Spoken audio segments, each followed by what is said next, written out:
This is a data privacy detective. Privacy and a new computer. What do you do? Well, I recently retired from a large law firm after many wonderful years, and we'll stay very close, but now I'm on my own. No more help desk ready to help 24/7. No more firm supplied computers and software. So, this is a story I'm going to tell you about. Really, it's about something we all face when we buy a new computer and set it up to do the many things that we do with a computer. And there's a subplot here. It's the battle of the tech giants for our attention and our money. So here's the story. I bought two new computers, one an amazingly small and very affordable desktop PC made by GMK Tech. The other is a laptop from Lenovo, also remarkably cheap compared to what I paid a few years ago for one. But I set up the desktop first. On good advice from a tech superstar friend of mine, I decided to leave the Microsoft world where our law firm dwells and emigrate to Google world. Well, to get this working was remarkably straightforward, getting the computer working. Immediately, I faced the two giants who guard the entrance to the internet, Google and Microsoft, at least in the United States. I felt like I was being courted by both, with Microsoft treating me as a marriage partner, pleading, please don't leave me, please don't leave me. It took several separate, yes, I am leaving clicks to install Google Chrome as my preferred and default browser. And Google embraced me by asking all about me as though Google really wanted me as a partner in a very personal way.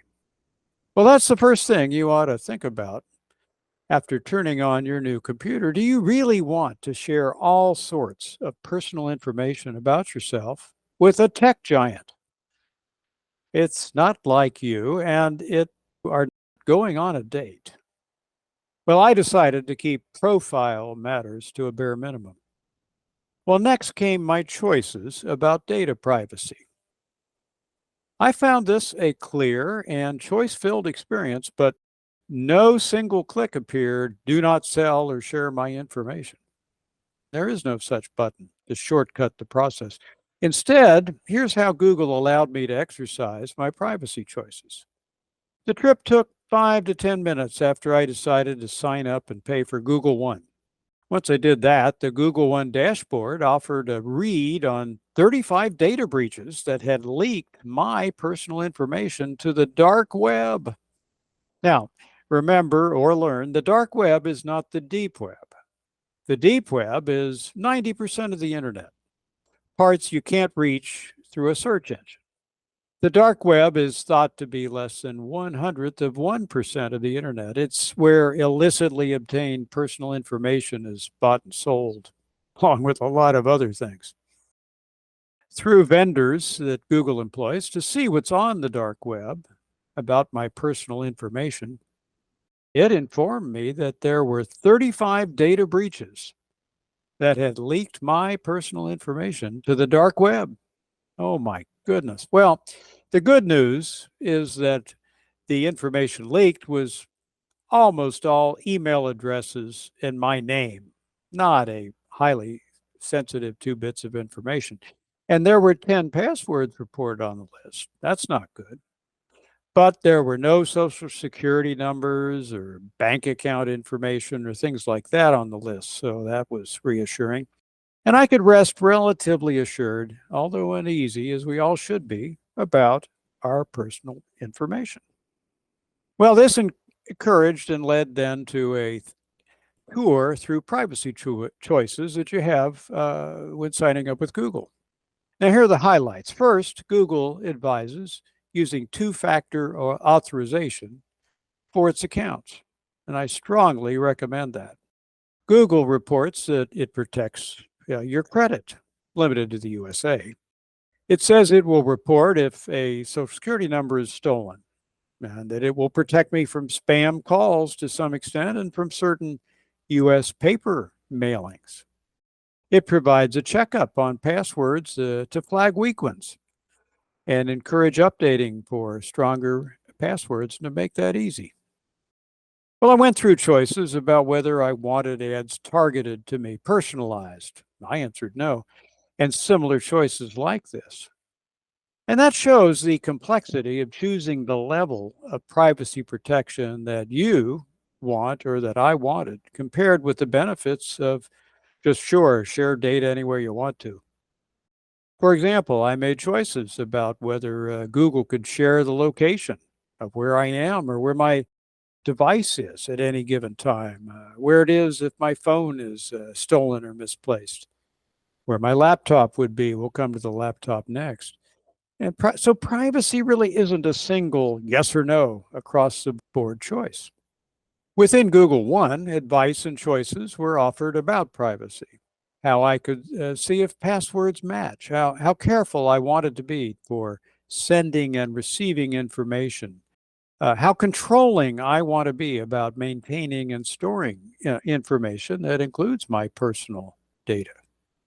And Google made strong promises about its own level of cybersecurity and its commitment to privacy, including these points. Google said, quote, "We keep your personal information private, safe, and secure," close quote.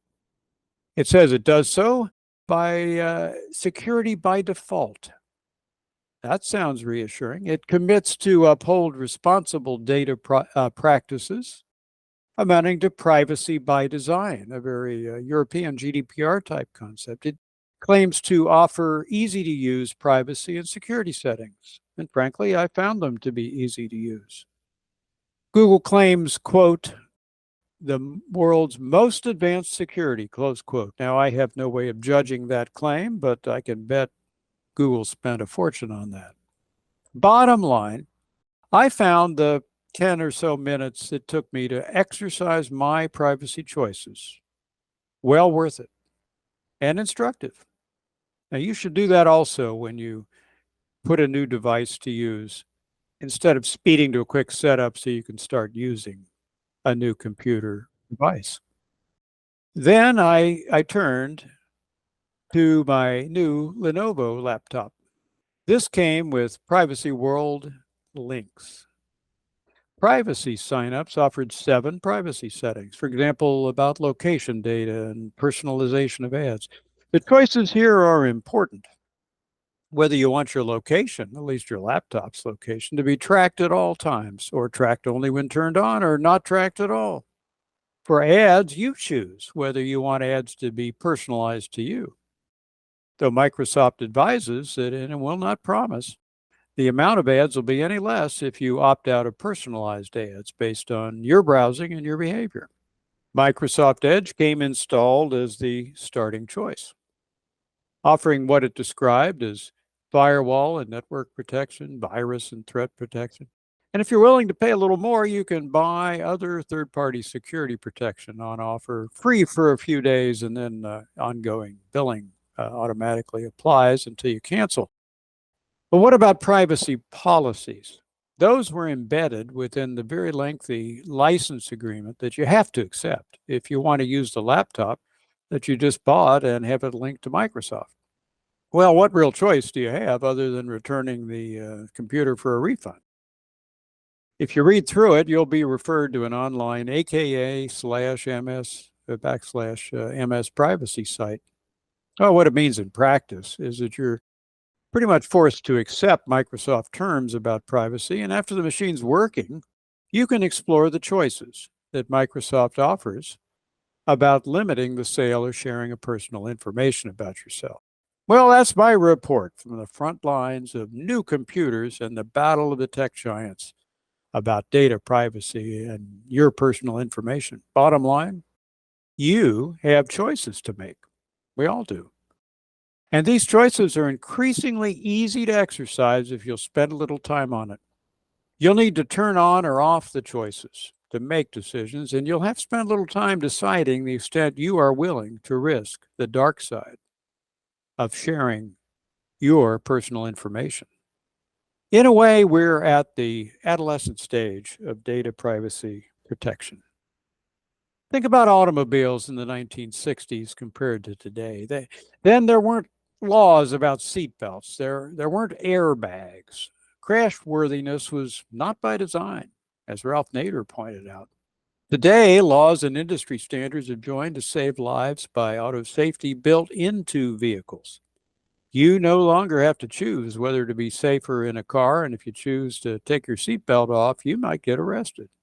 Well, what about privacy? Data privacy.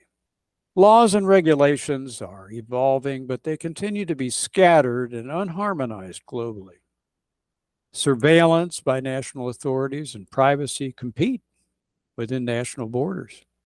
Privacy by design remains an aspiration more than a reality. But we're making progress. And while we do that, it shows the reason I end every podcast with the same message. Protecting your personal privacy begins with you. Well, best wishes to us all in deciding for ourselves how we can protect our personal information and privacy. Nobody else is going to do that for us.